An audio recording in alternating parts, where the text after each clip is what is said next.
బంగ్లాదేశ్లో సార్వత్రిక ఎన్నికల పోలింగ్ కొనసాగుతోంది. 299 పార్లమెంట్ స్థానాలకు ఎన్నికలు జరుగుతున్నాయి. 12,77,00,000 మంది బంగ్లా ఓటర్లు ఓటు హక్కు వినియోగించుకోనున్నారు. దాదాపు 10 లక్షల మంది భద్రతా సిబ్బందిని మోహరించారు. బంగ్లాదేశ్లో షేక్ హసీనా ప్రభుత్వం పడిపోయిన తర్వాత 18 నెలలుగా మహమ్మద్ యూనస్ నేతృత్వంలోనే ప్రభుత్వం కొనసాగుతోంది. ఇటీవల కాలంలో అక్కడ హిందువులపై వరుసగా దాడులు జరుగుతున్నాయి. అల్లర్ల తర్వాత బంగ్లాదేశ్ పార్లమెంట్ ఎన్నికలపై సర్వత్రా ఆసక్తి నెలకొంది.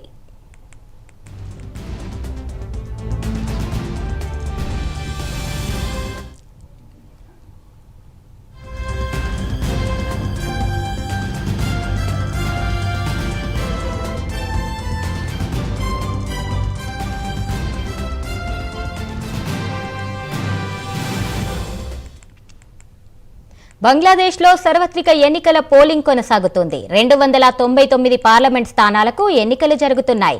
12,77,00,000 మంది బంగ్లా ఓటర్లు ఓటు హక్కు వినియోగించుకోనున్నారు. దాదాపు 10 లక్షల మంది భద్రతా సిబ్బందిని మోహరించారు. బంగ్లాదేశ్లో షేక్ హసీనా ప్రభుత్వం పడిపోయిన తర్వాత 18 నెలలుగా మహమ్మద్ యూనస్ నేతృత్వంలోని ప్రభుత్వం కొనసాగుతోంది. ఇటీవల కాలంలో అక్కడ హిందువులపై వరుసగా దాడులు జరుగుతున్నాయి. అల్లర్ల తర్వాత బంగ్లాదేశ్ పార్లమెంట్ ఎన్నికలపై సర్వత్రా ఆసక్తి నెలకొంది. ఇక ఇదే అంశానికి సంబంధించి మా నేషనల్ బ్యూరో చీఫ్ కళ మరిన్ని డీటెయిల్స్ అందిస్తారు. కళ, చెప్పండి. ఏదైతే ముఖ్యంగా 13వ పార్లమెంటరీకి సంబంధించినటువంటి బంగ్లాదేశ్లో ఎన్నికలు ప్రపంచవ్యాప్తంగా కూడా అందరి దృష్టిని ఆకర్షిస్తున్నాయి. దాదాపు 18 నెలల తర్వాత, అంటే అక్షరాల 18 నెలల క్రితం నుంచి ఏదైతే అల్లర్లు ఒకవైపు జరుగుతూ అటు హిందువులపై దాడులు జరుగుతూ మొత్తము అంటే ప్రపంచవ్యాప్తంగా కూడా ఐక్యరాజ్య సమితి కూడా ఇందులో కలగ చేసుకున్నటువంటి శాంతి కొరకు కలగ చేసుకున్నటువంటి సందర్భం ఒకానొక సందర్భం. ఒకవైపు అలాంటి సందర్భంలో ఈరోజు అంటే ఉదయం 7:30 గంటలకు బంగ్లాదేశ్లో పార్లమెంటరీ దాదాపు 299 స్థానాలకు గాను పార్లమెంటరీకి సంబంధించినటువంటి స్థానాలు అంటే ఎన్నికలు ఉదయం 7:30 గంటలకు ఇక్కడ పోలింగ్ ప్రారంభమైంది.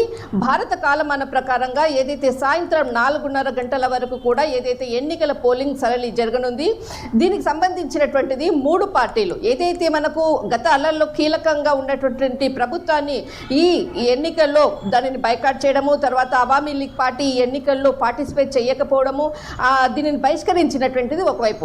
ప్రధానంగా 2 పార్టీలతోటే ఈ ఎన్నికలు జరుగుతుంది. దాదాపు జమాత్ ఈ ఇస్లామీకి సంబంధించినటువంటిది, తర్వాత బిఎన్పి బంగ్లాదేశ్ నేషనలిస్ట్ పార్టీకి సంబంధించినటువంటి 2 పార్టీలతో మధ్యలోనే ఈ ఎన్నికలు జరుగుతూ ఉన్నాయి. దాదాపు 12 లక్షలకు పైగా ఉండేటటువంటి బంగ్లాదేశ్ ఓటర్లు ఎవరిని ఎన్నుకొనున్నారు అన్నది మాత్రము సాయంత్రం మనకు ఏదైతే పోలింగ్ తర్వాత ఈరోజు రాత్రికి ఒక కొలికి వచ్చేటటువంటి అవకాశం ఉంది.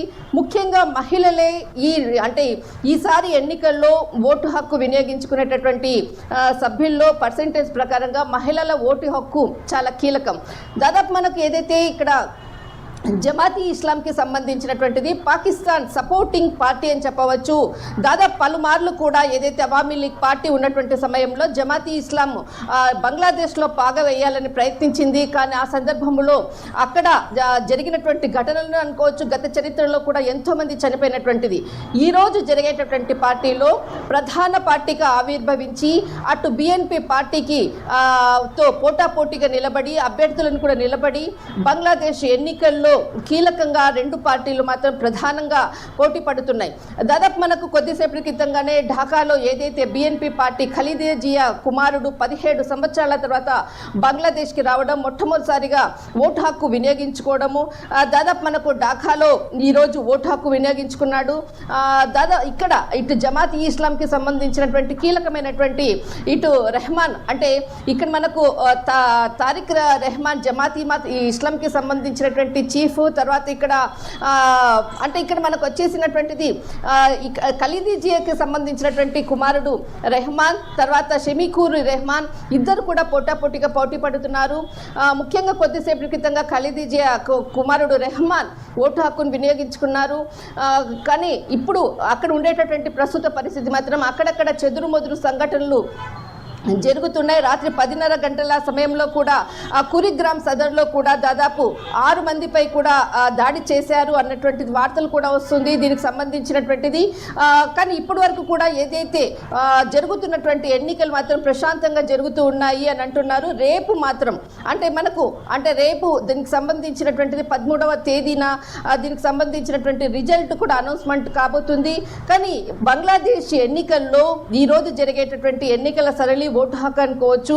ఒక రానున్నటువంటి భారత్తో కానీ ఇతర దేశాలతో కానీ విదేశాంగ విధానం అనుకోవచ్చు, ద్వైపాక్షిక సంబంధాలు ఏ విధంగా ఉండబోతుంది అన్నది మాత్రము కీలకంగా ఈరోజు జరగబోయేటటువంటి ఎన్నికలు చాలా ముఖ్యమైనటువంటిది.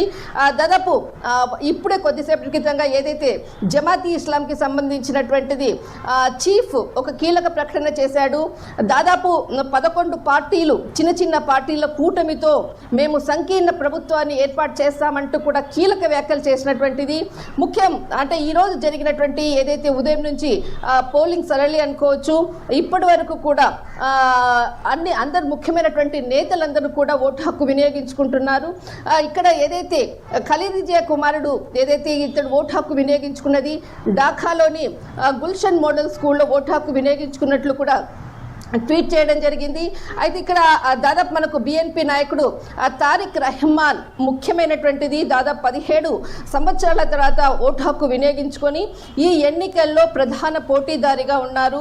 అటు ఇస్లామిక్ మనకు ఏదైతే పాకిస్తాన్కి సంబంధించినటువంటిది తారిక్ జమాతీకి సంబంధించినటువంటి పార్టీ, ఇటు రెహమాన్కి సంబంధించినటువంటి బిఎన్పికి పోటాపోటీగా ఈరోజు జరగబెట్టేటువంటి ఎన్నికలు చాలా కీలకమని చెప్పవచ్చు. రైట్ కళ, థ్యాంక్ యూ.